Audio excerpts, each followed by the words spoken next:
लड़का हो चाहे लड़की हो, मेन चीज है तीन आपके दुश्मन है, आलस हो गया, मोबाइल हो गया और तुलना हो गई।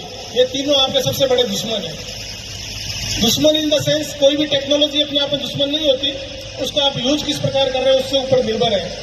आज आर्टिफिशियल इंटेलिजेंस एआई आई है, एआई का यूज आप पॉजिटिव वे में करोगे तो बहुत ही बढ़िया है। उसके लिए आप एक क्वेश्चन का बेस्ट आंसर निकाल के देखो उसके अंदर कि भाई मेरा ये क्वेश्चन है, इसका बेस्ट आंसर क्या हो सकता है। तो आपने जो आंसर लिखा और एआई ने जो आपने जवाब दिया, दोनों में कंपेयर करो अपने आप को, लेकिन उससे अपने आप को हीन मत समझो। हर बच्चे में अलग अलग गुण होता है, कोई भी सारे बच्चे एक जैसे नहीं होते। किसी बच्चे में कोई दूसरी क्वालिटी होती है, किसी में दूसरी होती है। तो हमको खुद को पहचानना है और ये देखना है कि अगर एक बच्चा सुबह 10 बजे उठ रहा है और एक बच्चा सुबह 7 बजे उठ रहा है, तो वो 10 बजे उठने वाला बच्चा उस बच्चे से 3 घंटे पीछे ही रहेगा। आपके पास इतना काबिलियत नहीं है कि हम लास्ट के अंदर सुबह 7 बजे उठना शुरू करेंगे, हम उसको कवर कर लेंगे, क्योंकि वो ऑलरेडी आपसे आगे निकल चुका है। इसलिए किसी से तुलना मत कीजिए, लेकिन तुलना करके अपने आप को बेहतर बनाने का प्रयास कीजिए। ऐसा मत सोचिए कि मैं कुछ नहीं कर पाऊंगा या मेरे से कुछ नहीं होगा। सब कुछ आपसे होगा, कोई भी समय लेट नहीं होता। जहां से भी हो आप जिस पोजीशन पर हो वहां से शुरुआत कीजिए, लेकिन आप अपने माता पिता के विश्वास को, अपने गुरुजनों के मार्गदर्शन को और अपने सपनों को कभी नीचा मत दिखाइए, उनको कभी कम मत आंकिए। ये आपके अपने हैं और उसके लिए आपको प्रयास करना पड़ेगा। मोटिवेशन स्पीच कोई कितना ही दे ले, कहने लगे कुत्तों दौड़ी, अपन कर दिया तू वो पीछे भागेगा, 100 मीटर में रुक जाएगा।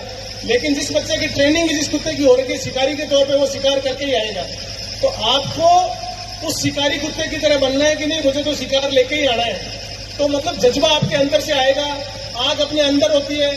आजकल के बच्चों का सबसे बड़ी चीज क्या है कि किसी चीज पर मोबाइल की वजह से ध्यान ही नहीं रहता। मतलब आप 10 मिनट 25 मिनट 20 मिनट कंटिन्यूअस किसी एक टॉपिक को पढ़ नहीं पा रहे हो। कारण क्या है कि आपकी मेंटल स्टेट है वो सही नहीं है।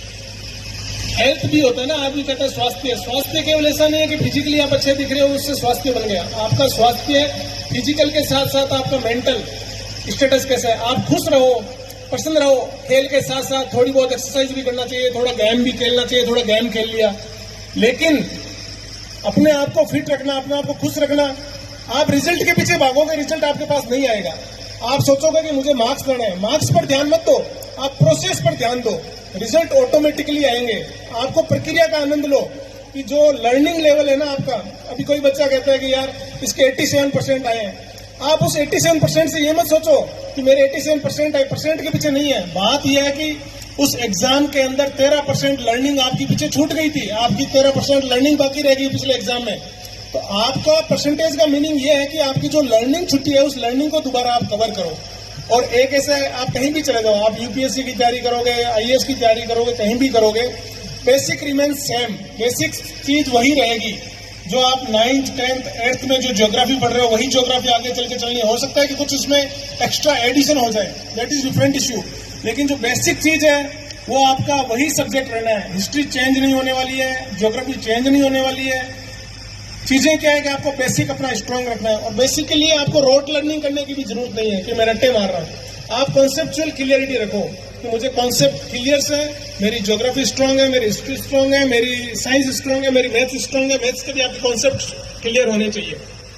तो मेरा पेरेंट्स से भी ये निवेदन है कि आप अपने बच्चों को मौका दें, उनको सपोर्ट करें, लेकिन बच्चों से भी यही है कि आप अपने पेरेंट्स की आकांक्षाओं पर खरे उतरे।